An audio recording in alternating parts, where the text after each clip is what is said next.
I don't think I've made a video in about 2, 3 months, but we are going to talk about one of the better books that I have read in a very long time. And there's just something about this book that just makes you enthralled with it. This is The Hero of the Empire, or Hero of the Empire by Candice Millard. I was pleasantly surprised by this book. I haven't really read history, I haven't really read biography, and that's somewhat been intentional because I'm like, I don't really think any story of a modern day person or any story could really live up to the heights of literature or live up to the heights of Dante. But I found myself turning each and every page, and Churchill is somebody that I'm not very familiar with. I mean, I wasn't before I read this book. I have a little bit of a concept and a grasp of him before, but previously I didn't really think much of him. I was like, oh, this is just a leader of a country.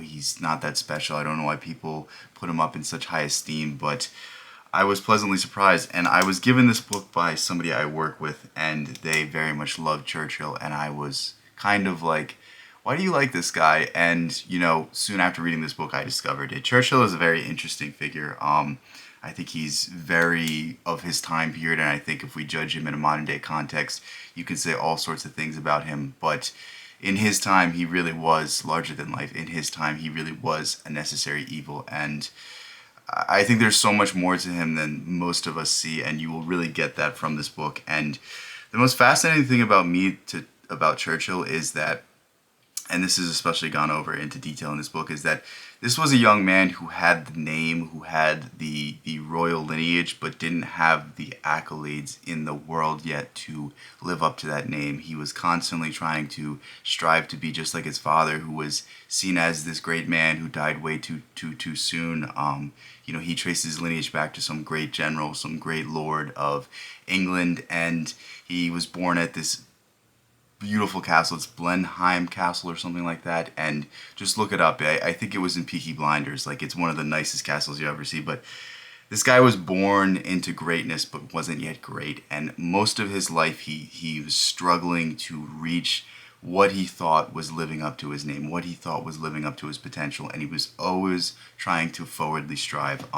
He went to several different combats in trying to get some sort of accolades, never really got that medal that was going to set him apart from other young men, never really got that distinguished kind of air to himself that would help him succeed in politics. And this is really the backbone of this book, is that Churchill is somebody who said from a very young age that he was going to be prime minister, and was trying to go about getting that status, trying to go about getting that legitimacy, trying to prove himself to the world that he really is this great figure. And I mean, Churchill obviously is a great speaker. He's commonly known as one of the greatest speakers of all time. There's a very good essay that he wrote called The Scaffolding of Rhetoric.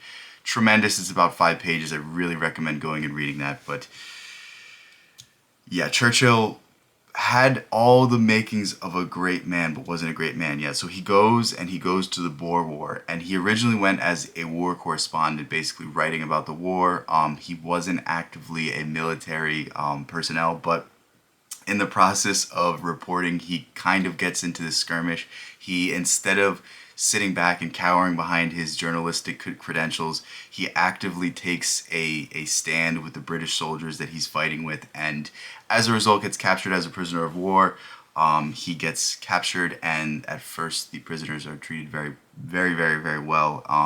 But Churchill does not want to stay put. Churchill sees that all of these horrific things are going on. The British are losing this and that, and he wants to make his way back to his troops.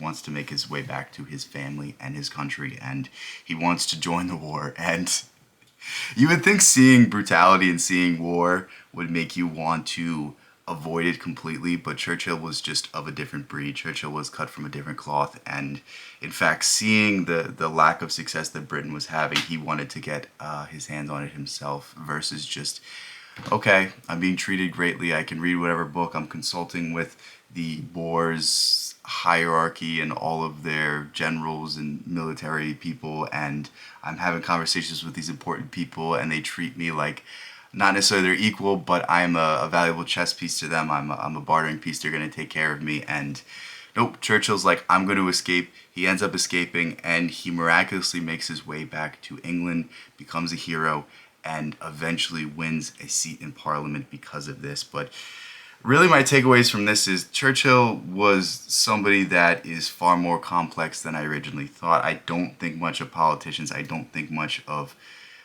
anybody that gets involved in politics, and I think that if you get involved in politics too much, it really does ruin your life. But Churchill is one of those examples of people that just refused to sit silent, refused to accept what the world gave him. He went out into the world and took what he believed was right for himself. And a lot of the characteristics he has really reminds me of Teddy Roosevelt, which Candice Millard did write a book on Teddy Roosevelt. I have it right here, and I'm probably going to, I don't know if you'll see me talk about it, but I'm probably going to pick this up in the near future. I have a few things that I'm going to read in the interim, but overall, very, very great book, and it really, really, really turned me on to a whole new facet of reading, which is reading biographies. I actually went out and bought a Napoleon book because he's another figure I've been fascinated by.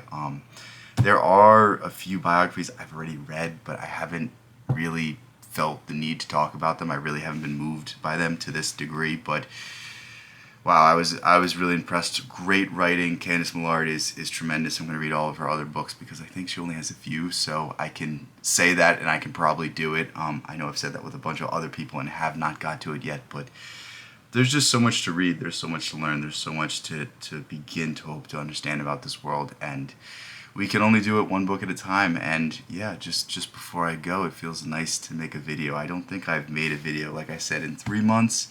You know, just got busy, kind of was having fun with just reading books and not having to immediately talk about it for the purpose of making a video, and it was kind of refreshing to almost allow my ideas to develop and allow them to kind of, you know, be planted and grow and foster into something interesting without kind of trying to explain it before I am ready to formulate the complete framework or complete structure.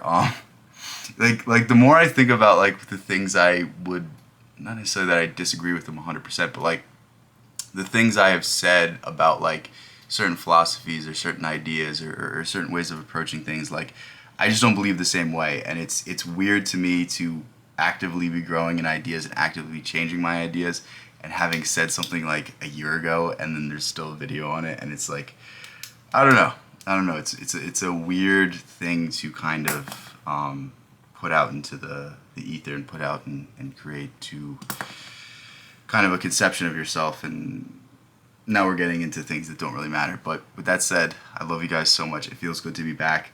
Hopefully you'll see more of me in the near future.